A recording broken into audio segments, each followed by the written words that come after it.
Namaste. I was asked recently some tips on how we can work towards going from Urdhva Dhanurasana up to standing, so make that transition. So I can offer a few tips of how you can ease the transition, how you can build up the strength and the flexibility to come up. Okay, so this is just a couple of things that you can try.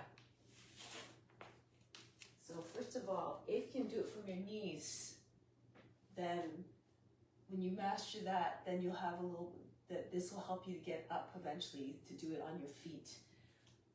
So if you don't have, if you don't have a lot of back flexibility, you can start with your wheel, and you just sit with your wheel behind you, between your feet, and then you can just take a moment, just roll back. So just try to get your hands to the ground. When your back is on the wheel, you might need to adjust the wheel so it's sitting comfortably behind your back. I like to have the smaller back, and I want to have the back to conform to the shape of the wheel. So once you feel comfortable on the wheel, you just practice first, so you can lift your body up from here. So you place your hands behind your head, tuck your chin in, and come up this way. And you have the wheel to support you. So this will help to build a little bit of flexibility first, but in a soft way. If you want, it's easier sometimes if you interlace your fingers behind the head. That's another thing you can do. So you can start with your hands supporting your head, and then go from here. Okay, so you have to go according to your conditions and your strength. Your elbows can be close into your head to offer more support at first. Your thumbs are just at the base of the head. As you get stronger, your elbows can stay out to the side. And you push yourself up. Okay, so you build strength doing that. And then from there you can progress. So if you can get into this position, your fingertips on beside your head, press into your fingertips, so your fingertips are just roughly in line with your ears. Press the fingertips and slide your head back. And turn your hands away the other way, so your fingers are facing away. See if you can lift your head up off the ground. And see if you can do little push-ups. Try to get your head up off the ground. Push into the fingertips. As you get more flexible, you can walk your hands a little bit closer in towards your feet. As you come up a little bit higher. You want to have your fingers turned out a little bit so your elbows are not going out to the side so much. Because when you're doing your Urdhva Dhanurasana, you want to have your arms straight, not out to the side, because with your elbows out to the side, you'll lose strength as well. Your arms will can buckle underneath you if you're not, if you don't have a lot of strength. So you try to do this type of thing, little push-ups.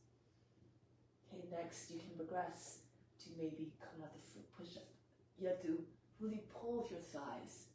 So maybe you can get a little bit of bounce, push off your fingertips. You have lots of strength.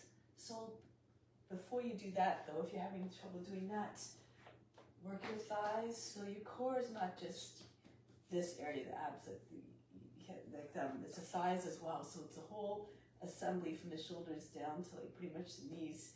That's the whole, you're working all these muscles. So anchor down through the top, the shins. You can start with your hands on the chest, hold your breath, go back, and come back up. Roll the thighs towards one another to come back up. The breath, come back up. Exhale, inhale, lengthen, go down. Each time you can go down a little bit further as you build strength.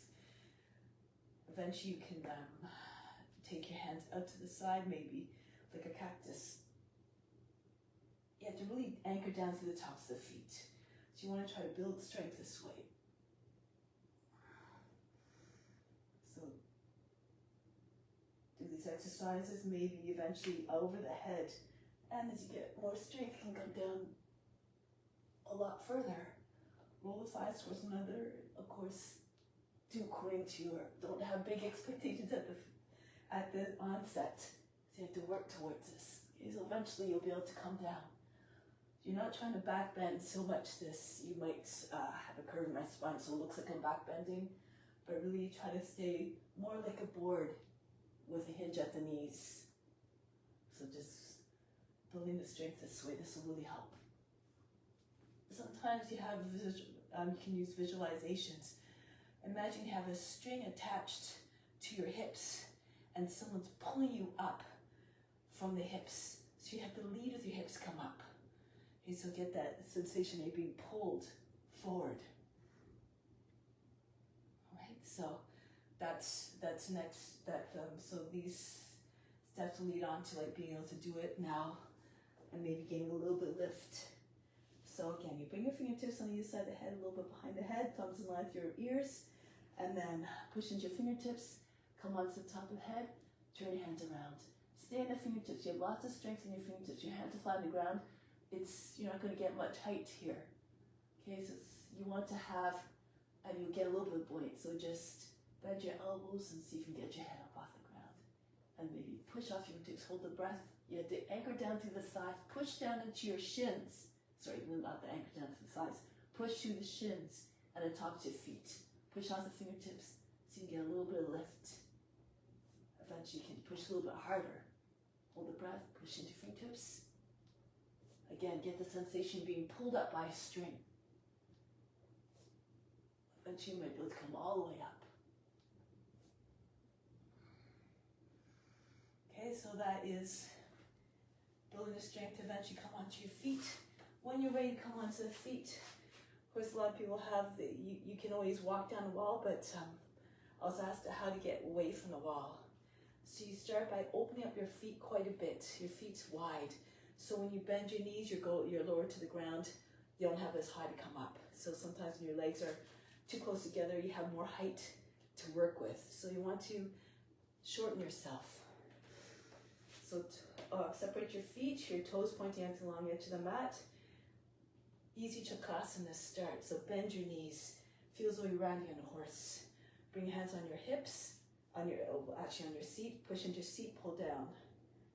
And as you go back, push into your seat and pull down at the same time.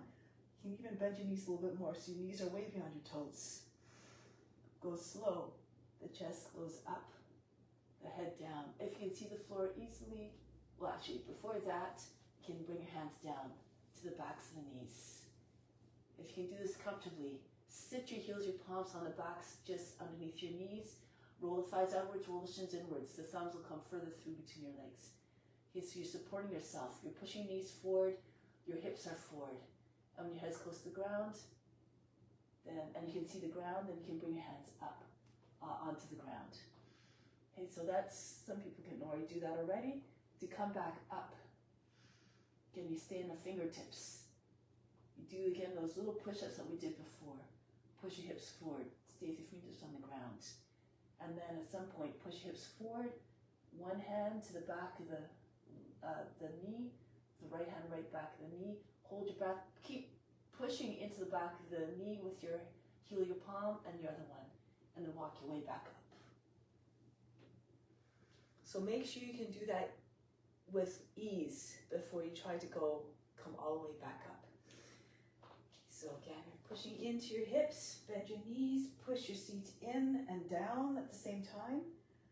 Look back, hands to the knees, and then if you feel comfortable, if you see the floor easily, one hand at a time, come down.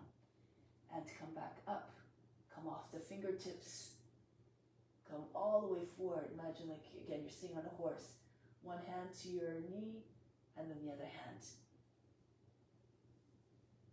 And as you get more flexible and strong, you don't need as much contact. You can almost just, your hands you don't need as many touches to come all the way back up to your seat eventually.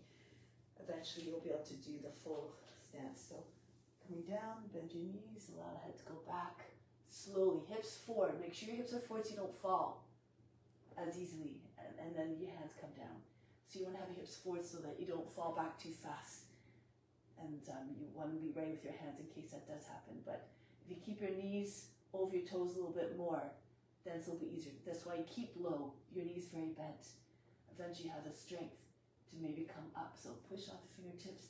The closer you are, your feet to your hands to your feet, this also helps. Your body's not in a comfortable place here. it's not its natural state, so it will want to come up. So press into your fingertips, push off.